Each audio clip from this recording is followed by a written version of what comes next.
Brought to you by V-Guard, co-powered by Sensodyne and Vimal. ಬಾಯಲ್ಲಿ ಹೇಳಿ ಕೇಸರಿ. Associate sponsor UltraTech cement. ಎಲ್ರಿಗೂ ಕಾಲೆಳೆಯುತ್ತೆ ಕಾಲ, ಈ ಮಾತಿದೆಯಲ್ಲ, ಬಹುಶಃ ರೇವಣ್ಣರಿಗೆ ಸರಿಯಾಗಿ ಹೊಂದುತ್ತೆ. ದೇವರು ದಿಂಡ್ರು ಪೂಜೆ ಪುನಸ್ಕಾರ ಅದರಲ್ಲೇ ನಿರತರಾಗಿರುವಂಥ ರೇವಣ್ಣ ಈಗ ಪರಪ್ಪನ ಅಗ್ರಹಾರದ ಅತಿಥಿ. ಐಷಾರಾಮಿ ಜೀವನ ಮಾಡಿದಂಥವರು ಈಗ ಜೈಲಿನಲ್ಲಿ ಬಂಧಿ, ಅದು ಸಾಮಾನ್ಯ ಖೈದಿಯಂತೆ. ಎಂಥ ಸ್ಥಿತಿ ನೋಡಿ. ಕ್ವಾರಂಟೈನ್ ಸೆಲ್ನಲ್ಲಿ HD ರೇವಣ್ಣ ರಾತ್ರಿ ಕಾಲ ಕಳೆದರು. ಸಾಮಾನ್ಯ ಖೈದಿಗಳಿಗೆ ಏನು ಕೊಡ್ತಾರಲ್ಲ ಅದೇ ಊಟವನ್ನು, ಜೈಲು ಊಟವನ್ನು ಕೂಡ ಕೊಡಲಾಯಿತು. ಮುದ್ದೆ, ಚಪಾತಿ, ರೈಸು, ಸಾಂಬಾರು. ಇನ್ನು ರೇವಣ್ಣ ಜಾಸ್ತಿ ಮಾತಾಡ್ತಾ ಇಲ್ಲ, ಯಾಕಂದರೆ ಮನಸ್ಸಲ್ಲಿ ನೋವಿದೆ.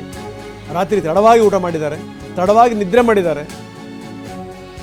ಮನೆಯವರು ಕೊಟ್ಟಿರುವಂಥ ಬಟ್ಟೆಯನ್ನು ಧರಿಸಿದ್ರು. ರಾತ್ರಿ 1 ಗಂಟೆವರೆಗೆ ಅವರು ನಿದ್ರೆ ಮಾಡದನೇ ಚಿಂತೆ ಮಾಡ್ತಾ ಕೂತಿದ್ರು. ಅದಾದ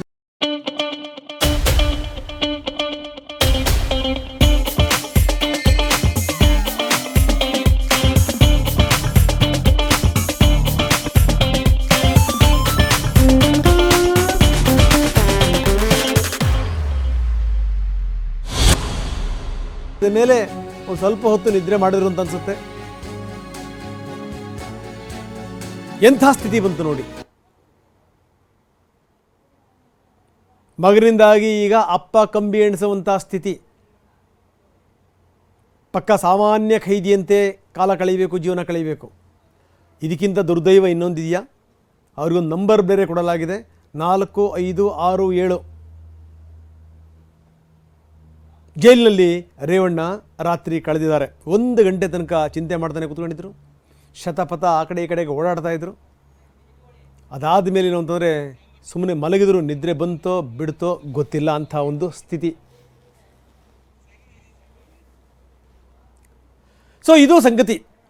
ಯಾಕಂದರೆ ಯಾವಾಗ ಈ ಕಿಡ್ನ್ಯಾಪ್ ಕೇಸಿನ ವಿಚಾರಕ್ಕೆ ಸಂಬಂಧಪಟ್ಟಂಗೆ ಈ ರೇವಣ್ಣ ಅವ್ರನ್ನ ಪೊಲೀಸರು ವಶಕ್ಕೆ ತೆಗೆದುಕೊಂಡ್ರಲ್ಲ, ಅಲ್ಲಿಂದ ಶುರುವಾಯಿತು ಅವರ ಕೆಟ್ಟ ದಿನಗಳು. ಯಾಕಂದ್ರೆ ನೋಡಿ, ರಾತ್ರಿ ಪೂರ್ತಿ ನಿದ್ರೆ ಮಾಡಿಲ್ಲ. ಹೆಂಗಿದೆ ರೇವಣ್ಣನ ದಿನಚರಿ? ಹೆಂಗಿರಕ್ಕೆ ಸಾಧ್ಯ ದಿನಚರಿ? ರಾತ್ರಿ 1 ಗಂಟೆ ಮಲಗಿದ್ರು ಕೂಡ 5:30ಕ್ಕೆ ಎದ್ರು ರೇವಣ್ಣ. ಎದ್ದಂತ ರೇವಣ್ಣಂಗೆ ಕಾಫಿ ಟೀ ಕೊಟ್ಟರು ಜೈಲು ಸಿಬ್ಬಂದಿ. ನ್ಯೂಸ್ ಪೇಪರ್ ವ್ಯವಸ್ಥೆ ಮಾಡಲಾಗಿದೆ. ಕನ್ನಡ, ಇಂಗ್ಲಿಷ್ ಪೇಪರ್ ಎರಡನ್ನೂ ಕೂಡ ಕೊಡಲಾಗಿದೆ. ಕೂತು ಸ್ವಲ್ಪ ಹೊತ್ತು ಅವರು ಪೇಪರ್ ಓದಿದ್ರು ರೇವಣ್ಣ. ಅದಾದಮೇಲೆ ಯಥಾ ಪ್ರಕಾರ ಸಾಮಾನ್ಯ ಖೈದಿಗಳಿಗೆ ಏನು ಕೊಡ್ತಾರಲ್ಲ ಅದೇ ರೀತಿ ಊಟದ ವ್ಯವಸ್ಥೆ, ಅಂದರೆ ತಿಂಡಿ ವ್ಯವಸ್ಥೆ, ಪುಳಿಯೋಗರೆಯನ್ನು ಕೊಡಲಾಯಿತು. ಸೊ ಇದು ಪೇಪರ್ನ ವ್ಯವಸ್ಥೆ ಆಗಿದೆ.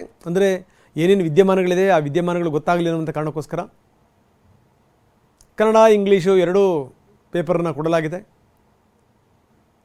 ಸೊ ರೇವಣ್ಣ ರಾತ್ರಿ ಕಾಲ ಕಳೆದರು.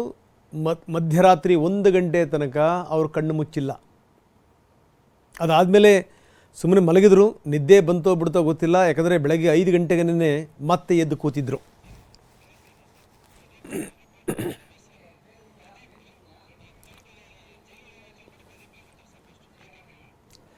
ಬನ್ನಿ, ನಮ್ಮ ಪ್ರತಿನಿಧಿ ಪ್ರದೀಪ್ ಈಗ ನಮ್ಮೊಂದಿಗೆ ನೇರ ಸಂಪರ್ಕದಲ್ಲಿದ್ದಾರೆ. ಜೊತೆಗೆ ಈ ಕೋರ್ಟಿನ ವಿದ್ಯಮಾನಗಳ ಬಗ್ಗೆ ಮಾತಾಡಲಿಕ್ಕೆ ನಮ್ಮ ವಿಶೇಷ ಕೋರ್ಟ್ ಪ್ರತಿನಿಧಿ ರಮೇಶ್ ನಮ್ಮ ಜೊತೆಗೆ ಈಗ ನೇರ ಸಂಪರ್ಕದಲ್ಲಿದ್ದಾರೆ. ಪ್ರದೀಪ್ ಅವ್ರನ್ನ ನಾನು ಮತ್ತೆ ಮಾತಾಡ್ತೀನಿ. ಪ್ರದೀಪ್, ನಾವು ನೋಡ್ತಾ ಇದ್ದೀವಿ ಏನು ಅಂತಂದರೆ, ದೇವರು ದಿಂಡ್ರು ಅಂತ ಇದ್ದಂಥ ಕುಟುಂಬ, ಇವರು ಮಾಡದಿರುವಷ್ಟು ಪೂಜೆ ಪುನಸ್ಕಾರಗಳನ್ನು ಯಾರು ಕೂಡ ಮಾಡಲಿಕ್ಕೆ ಸಾಧ್ಯವೇ ಇಲ್ಲ ಬಿಡಿ ಅಂಥದ್ದು. ಜೊತೆಗೆ ಎಲ್ಲರೇ ಹೊರಗಡೆ ಹೋಗ್ಬೇಕಾರೆ, ಒಳಗಡೆ ಬರಬೇಕಾರೆ ಅವರು ಮುಹೂರ್ತ ನೋಡೇ ಹೊರಗಡೆ ಕಾಲಿಡ್ತಿದ್ರು. ಜೊತೆಗೆ ಏನಂದ್ರೆ ಏನು ಮಾಡಿದ್ರು ಕೂಡ ಸಂಖ್ಯಾಶಾಸ್ತ್ರವನ್ನು ನೋಡ್ತಾ ಇದ್ರು. ಈಗ ಅವರಿಗೆ ನಂಬರ್ನೂ ಕೂಡ ಕೊಡಲಾಗಿದೆ. ಆ ನಂಬರ್ನೆಲ್ಲ ಕೂಡಿ ಸೇರಿಸಿದ್ರೆ 4 ಬರುತ್ತೆ. ಆ 4 ರಾಹುವಿನ ಸಂಖ್ಯೆ. ಪಾಪ ಇದು ಯಾವುದೂ ಕೂಡ ಅವ್ರ ಗಮನಕ್ಕೆ ಬಂತೋ ಇಲ್ಲೋ ಗೊತ್ತಿಲ್ಲ. ಯಾಕಂದರೆ ಅವರೇನನ್ನು ಹೇಳುವಂಥ ಸ್ಥಿತಿಲಿಲ್ಲ, ಏನನ್ನು ಕೂಡ ಮಾಡುವಂಥ ಸ್ಥಿತಿಲಿಲ್ಲ. ಆ ರೀತಿ ಸಾಮಾನ್ಯ ಖೈದಿ ರೀತಿಯಲ್ಲಿ ಬದುಕಬೇಕಾದಂಥ ಸ್ಥಿತಿ. ಹೇಗಿತ್ತಂತೆ ನಿನ್ನೆ ಅವರ ದಿನಚರಿ? ಇವತ್ತು ಏನೇನು ಜೈಲಿನಲ್ಲಿ ಏನೇನು ನಡೀತಾ ಇದೆ ಪ್ರದೀಪ್?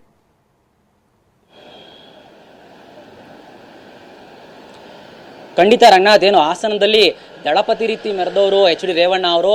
ಜೊತೆಗೆ ಈ ಒಂದು ಪ್ರಕರಣ ಏನು ಕಿಡ್ನಾಪ್ ಪ್ರಕರಣದಲ್ಲಿ ಬಂಧನ ಆಗಿದ್ದು ಮುಂಚೆನೂ ಸಹ ಹೋಮ ಹವನ ಮತ್ತು ಶಾಸ್ತ್ರಗಳನ್ನು ನಂಬಿಕೊಂಡಿದ್ದಂತಹ ರೇವಣ್ಣನವರು ಎಲ್ಲವನ್ನೂ ಸಹ ದೇವರ ಮೊರೆಯನ್ನು ಸಹ ಹೋಗಿದ್ರು. ಅದ್ಯಾವುದು ಸಹ ಈ ಒಂದು ನ್ಯಾಯಾಂಗ ಅಂದರೆ ಕಾನೂನಿನ ವಿಚಾರದಲ್ಲಿ ವರ್ಕ್ ಆಗಿಲ್ಲ. ಹೀಗಾಗಿ ಕಿಡ್ನಾಪ್ ವಿಚಾರದಲ್ಲಿ ಬಂಧನ ಆಗಿದ್ದ ರೇವಣ್ಣ ನಿನ್ನೆ ಮತ್ತೆ SIT ಕಸ್ಟಡಿಯಿಂದ 7 ದಿನಗಳ ಕಾಲ ನ್ಯಾಯಾಂಗ ಬಂಧನಕ್ಕೆ ಒಳಪಟ್ಟಿದ್ರು. ಸದ್ಯ ನಿನ್ನೆ ಸಂಜೆ 5 ಗಂಟೆಗೆ ಪರಪ್ಪನ ಅಗ್ರಹಾರ ಜೈಲಿಗೆ ಹೋಗಿರುವಂತಹ ರೇವಣ್ಣ ನಿನ್ನೆ ಮಧ್ಯರಾತ್ರಿ 1 ಗಂಟೆ ತನಕನೂ ನಿದ್ದೆಯನ್ನ ಮಾಡಿಲ್ಲ. ಅಂದ್ರೆ ಏನು ಊಟ ವ್ಯವಸ್ಥೆ ಇತ್ತು ಜೈಲಿನ ಮೆನು ಪ್ರಕಾರ ಎಲ್ಲ ಊಟವನ್ನು ಮಾಡಿದ್ದಾರೆ. ಆದ್ರೆ ಅವರಿಗೆ ಒಂದು ಚಿಂತೆ ಇತ್ತು. ಯಾಕಂತ ಹೇಳಿದ್ರೆ ಜೈಲಿನಿಂದ ಹೊರ ಹೋಗ್ಬೇಕಾದ್ರೆ ರೇವಣ್ಣ ಕಣ್ಣೀರನ್ನ ಹಾಕ್ತಾ ಇದ್ರು.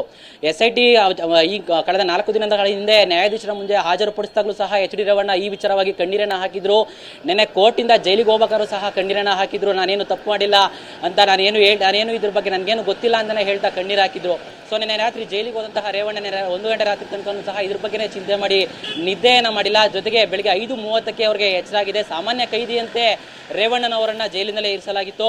ಸೊ ರಾತ್ರಿ 1 ಗಂಟೆ ನಂತರ ನಿದ್ದೆ ಮಾಡಿದಂತ ರೇವಣ್ಣ 5:00ಗೆ ಎದ್ದು ಇವಾಗ ಬೆಳಿಗ್ಗೆ ಎದ್ದು ನಿನ್ನೆ ಏನು ವಿದ್ಯಮಾನಗಳಾಗಿದೆ ಈ ಪ್ರಕರಣದ ವಿಚಾರವಾಗಿ ಎಲ್ಲವನ್ನು ಸಹ ಜೈಲಿನ ಅಧಿಕಾರಿಗಳು ಕೊಟ್ಟಂತಹ ನ್ಯೂಸ್ ಪೇಪರ್ಗಳಿದೆ ಎಲ್ಲವನ್ನು ಓದಿ ತಿಳ್ಕೊತಾ ಇದೆ. ಸದ್ಯಕ್ಕೆ ಈಗ ರೇವಣ್ಣ ಅವರು ಈ ರೀತಿಯಾದಂತಹ ಪರಪ್ಪನ ಅಗ್ರಹಾರದಲ್ಲಿ ವಾಸದಲ್ಲಿ ಇರುವಂತದ್ದು. ಅಂದ್ರೆ 7 ದಿನಗಳ ಕಾಲ ಅವರು ನ್ಯಾಯಾಂಗ ಬಂಧನಲ್ಲಿರುವ ಕಾರಣ ಪರಪ್ಪನ ಅಗ್ರಹಾರ ಜೈಲಿನಲ್ಲಿದ್ದಾರೆ. ಸದ್ಯ ಈಗ ರೇವಣ್ಣ ಅವರ ಚಿತ್ತ ಈಗ ಸದ್ಯ ಮಧ್ಯಾಹ್ನದ ನಂತರ ನಡೆಯುವಂತಹ ಒಂದು ಏನು ಜಾಮೀನು ಅರ್ಜಿ ವಿಚಾರಣೆ ಏನಿದೆ ಜನಪ್ರತಿನಿಧಿಗಳ ವಿಶೇಷ ನ್ಯಾಯಾಲಯದಲ್ಲಿ ಇದ್ರ ಬಗ್ಗೆ ಮಾತ್ರ ಅವರ ಚಿತ್ತ ಇರುವಂತದ್ದು. ಯಾಕಂತ ಹೇಳಿದ್ರೆ ನೀವು ತುಂಬಾ ನೊಂದಿರುವ ಹಾಗೆ ರೇವಣ್ಣ ಅವರು ಕಾಣಿಸ್ತಾ ಇರೋದು. ಯಾವಾಗ ಜೈಲಿಂದ ಹೊರಗಡೆ ಬರ್ತೀನಿ, ಯಾವಾಗ ಕೇಸಿಂದ ಮುಕ್ತಿ ಪಡ್ಕೋತೀನಿ ಅನ್ನೋ ಒಂದು ಚಿಂತೆಯಲ್ಲೇ ರೇವಣ್ಣ ಅವರು ಇರುವಂತದ್ದು. ಸದ್ಯಕ್ಕೆ ರೇವಣ್ಣ ಅವರು ಪರಪ್ಪನ ಅಗ್ರಹಾರ ಜೈಲಿನಲ್ಲಿದ್ದು ಈಗ ಅವರ ಚಿತ್ತ ಜನಪ್ರತಿನಿಧಿಗಳ ನ್ಯಾಯಾಲಯದಲ್ಲಿ ನಡೆಯುವಂತಹ ಜಾಮೀನು ಅರ್ಜಿಯ ವಿಚಾರಣೆಯ ಮೇಲಿದೆ. ರಂಗನಾಥ್, ಓಕೆ ನೀವು ಹಾಗೆ ನೀವು ಸಂಪರ್ಕದಲ್ಲಿರಿ. ಒಂದು ಹಂತಕ್ಕೆ ದೈವವೂ ಕೂಡ ನಮ್ಮನ್ನು ಕೈ ಬಿಟ್ಬಿಡುತ್ತೆ. ಯಾಕಂದರೆ ಜಾಸ್ತಿ ಆಯಿತು ಅನ್ನೋ ಒಂದು ಸಂದರ್ಭದಲ್ಲಿ ದೈವ ನಮ್ಮ ನೆರವಿಗೆ ಬರಲ್ಲ. ಸತ್ಯ ಹರಿಶ್ಚಂದ್ರ ಸಿನಿಮಾದ ಒಂದು ಭಾಳ ಅದ್ಭುತವಾದ ಒಂದು ಹಾಡಿದೆ, ಎಷ್ಟರ ಮಟ್ಟಿಗೆ ಹಿಂಗೆ ಗ್ರಾಚಾರ ಒಕ್ಕರ್ಸ್ಕೊಂಡ್ಬಿಡುತ್ತೆ ಅಂತ. Brought you by V-Guard, co-powered by Sensodyne and Vimal. ಬಾಯಲ್ಲಿ ಹೇಳಿ ಕೇಸರಿ. Associate sponsor UltraTech cement.